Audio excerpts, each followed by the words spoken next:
Singapore যাচ্ছেন, হারুন কি ফিরে আসবেন? এই প্রশ্নটি কিন্তু একটি ভ্যালুয়েবল প্রশ্ন। এই বর্তমান সময়ে মার্কিন যুক্তরাষ্ট্রের ভিসা নিষেধাজ্ঞার আওতায় কিন্তু এই হারুন ছুটিতে বিদেশে যাচ্ছেন ঢাকা মহানগর পুলিশের গোয়েন্দা বিভাগের প্রধান মোহাম্মদ হারুনুর রশিদ। দর্শক, আসসালামু আলাইকুম সুপ্রিয় দর্শক বন্ধুরা, ডিবি প্রধান হারুনুর রশিদকে আপনারা সকলে চিনেন। আর বর্তমান সময়ে ডিবি প্রধান হারুনুর রশিদকে নিয়ে চলছে ব্যাপক আলোচনা এবং সমালোচনা। আর তাকে নিয়ে আলোচনা করার কারণ হচ্ছে তিনি এখন দেশ থেকে পালিয়ে যাচ্ছেন এবং তিনি পরিবারসহ সিঙ্গাপুরে চলে যাচ্ছেন। আর এই সকল বিষয়কে কেন্দ্র করে অনেকে অনেক রকম আলোচনা করে যাচ্ছে এবং অনেকে বিশ্লেষণ করে যাচ্ছে সে নাকি সময় গণিয়ে আসার কারণে দেশ থেকে পলাতক হতে চলেছে। তো দর্শক বন্ধুরা, তাহলে শেষ পর্যন্ত দেশ থেকে পলাতক হতে চলেছেন ডিবি হারুনুর রশিদ। আর সেই সম্পর্কে আপনাদেরকে কিছু বিস্তারিত ভিডিও দেখাবো। আপনারা সেই বিস্তারিত ভিডিওগুলো দেখলে অবশ্যই বুঝতে পারবেন তার সময় গণিয়ে আসার কারণে তিনি কিভাবে দেশ থেকে পলাতক হতে চলেছেন। তো দর্শক বন্ধুরা, ধৈর্য সহকারে পুরো ভিডিওটি দেখবেন, তাহলে এই সকল বিষয়গুলো পরিপূর্ণ বুঝতে পারবেন। তাহলে কি এখনই সময় গণিয়ে আসছে ডিবি প্রধান হারুনুর রশিদের? তো দর্শক বন্ধুরা, চলুন আমরা প্রথম সেই সকল বিষয়গুলোকে কেন্দ্র করে কিছু বিশ্লেষণকৃত কথাগুলো শুনে আসি। পোস্ট পদবী অতিরিক্ত পুলিশ কমিশনার, গোয়েন্দা শাখার প্রধান হারুন সস্ত্রীক চিকিৎসার জন্য সিঙ্গাপুর যাচ্ছেন। অনেকেই বলছেন যে হারুন হঠাৎ করে সিঙ্গাপুর যাচ্ছেন, হারুন কি ফিরে আসবেন? এই প্রশ্নটি কিন্তু একটি ভ্যালুয়েবল প্রশ্ন। এই বর্তমান সময়ে মার্কিন যুক্তরাষ্ট্রের ভিসা নিষেধাজ্ঞার আওতায় কিন্তু এই হারুন ইতিমধ্যে পড়েছেন, এটা অনেকেই বলেছেন, কিন্তু তথ্য প্রমাণ পাওয়া যায়নি হারুনের ভিসা ইতিমধ্যে বাতিল করা হয়েছে কি না। তারপরেও হারুন হঠাৎ করে সিঙ্গাপুর গমন করছেন। তিনি যে কারণটি দেখিয়েছেন সেটা হচ্ছে চিকিৎসার জন্য তিনি সিঙ্গাপুর যাচ্ছেন, তিনি এবং তার স্ত্রী সস্ত্রীক। এখন হঠাৎ করে হারুনের কি এমন সমস্যা হলো, অথবা হারুনের পরিবারের কি এমন সমস্যা হলো যে যেই কারণে হারুনকে এই মুহূর্তে সিঙ্গাপুর যেতে হবে চিকিৎসা গ্রহণ করার জন্য? বাংলাদেশের অবৈধ মধ্যরাতের প্রধানমন্ত্রী এবং হারুনের অলিখিত আম্মা এবং লিখিত আম্মা শেখ হাসিনা যেই একটি বিপদের মধ্য দিয়ে আছেন, এই বিপদকে পাশ কাটিয়ে হারুন চিকিৎসার জন্য সিঙ্গাপুর যেতে হচ্ছে, এটা আসলেই একটা সন্দেহের বিষয়। তবে অনেকেই মনে করেন যে হারুন সিঙ্গাপুর যে হয়তো বা থেকে যাবেন, আর আসবেন না বাংলাদেশে। তবে আমি মনে করি যে হারুন সিঙ্গাপুর যাচ্ছেন যেহেতু সস্ত্রীক, সেটা অন্য একটি কারণ আছে। সেই কারণটি হলো, আপনারা ইতিমধ্যে অনেকেই জানেন যে হারুন ইউরোপ, আমেরিকার, লন্ডনের অনেক সম্পত্তির পাহাড় গড়েছেন। এই সম্পদগুলো হারুন ভোগ দখল করতে পারবেন না, এটা কিন্তু বড় একটি প্রশ্নবোধক চিহ্ন এখানে আছে। যদি ইতিমধ্যে হারুনের ভিসা মার্কিন যুক্তরাষ্ট্র বাতিল করে থাকে, তাহলে মার্কিন যুক্তরাষ্ট্র হারুন আসতে পারবেন না। ঠিক মার্কিন যুক্তরাষ্ট্র যখন ভিসা বাতিল করবেন, তার সাথে সাথে ইউরোপ এবং লন্ডন যুক্তরাজ্য যেটাকে বলা হয়, সেই জায়গায়ও তার ভিসা কিন্তু রেস্ট্রিক্টেড হয়ে যাবে। সুতরাং সেই জায়গায় তিনি যেতে পারবেন না।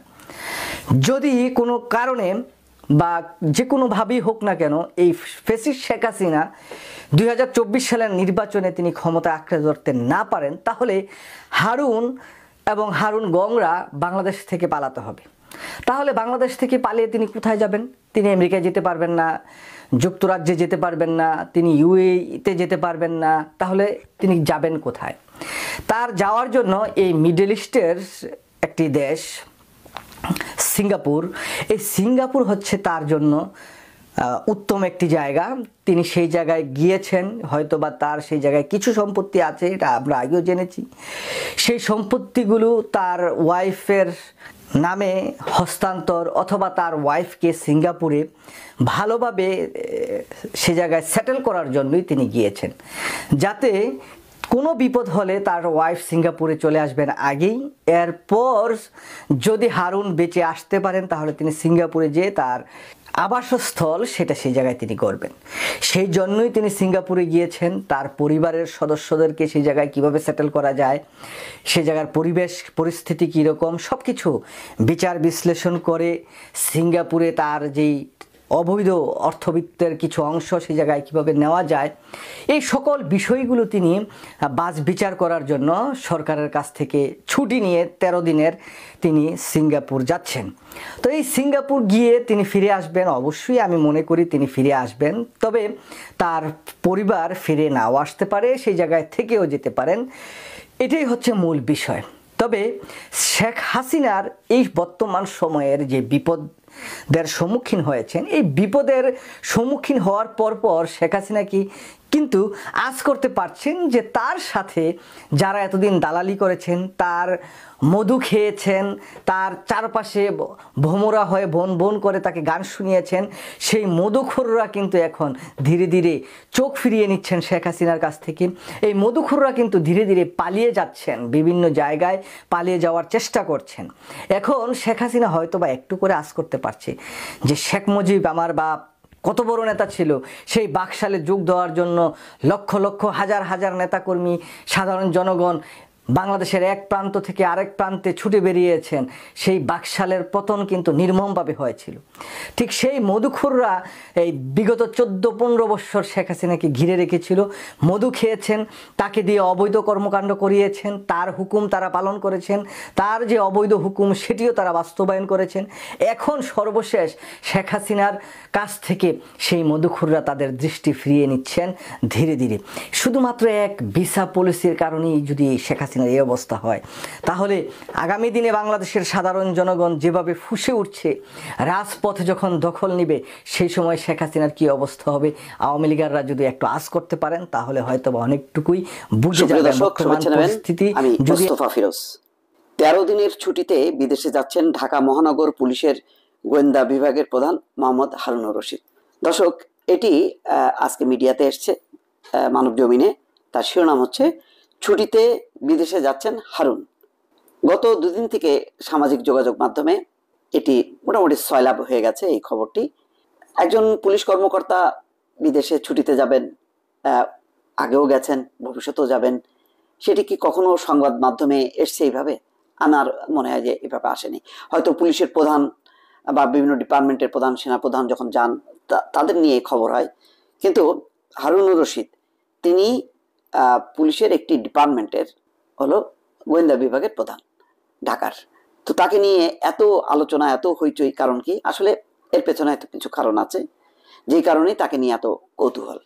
নানান কারণে হারুনুর রশিদ খুবই একটা আলোচিত পুলিশ কর্মকর্তা। কয়েকদিন আগে দেখেছেন যে ডয়েচে ভেলেতে তিনি রীতিমতো সাক্ষাৎকার দিয়েছেন আন্তর্জাতিক একটি চ্যানেলে। তো এটা কম না, তিনি পুলিশের প্রধান না হয়েও তিনি তার পদবি অনুযায়ী তাকে কল করেছে এবং তিনি বেশ সাহসের সঙ্গে কথা বলেছেন, খুব স্মার্টলি জবাব দিয়েছেন। তাকে খালেদ মহিউদ্দিন এমনও প্রশ্ন করেছিল যে আপনাকে সরকারের অনুগত বলা হয়, দলীয় অনুগত? তিনি বলেছেন না, আমি তো রাষ্ট্রের কর্মচারী, সেই হিসেবে সরকারি আদেশ নির্দেশ অনুযায়ী আমি কাজ করবো, এটি স্বাভাবিক। তো তিনি বরাবর খুবই স্মার্টলি উত্তর দেন। আর হারুন, যে গোয়েন্দা বিভাগের প্রধান, এসপি হারুন নামে একসময় খুবই পরিচিত ছিলেন। এর মূল কারণ হলো, নিশ্চয়ই মনে আছে, বেশ 12-13 বছর আগে সংসদ ভবনের সামনে জয়নাল আবেদিন ফারুকের সঙ্গে, তখন হুইপ ছিলেন, বিরোধী দলের চিফ হুইপ, তার সঙ্গে একটি ঘটনা, অপ্রীতিকর একটি ঘটনার পর থেকে এসপি হারুনের নাম।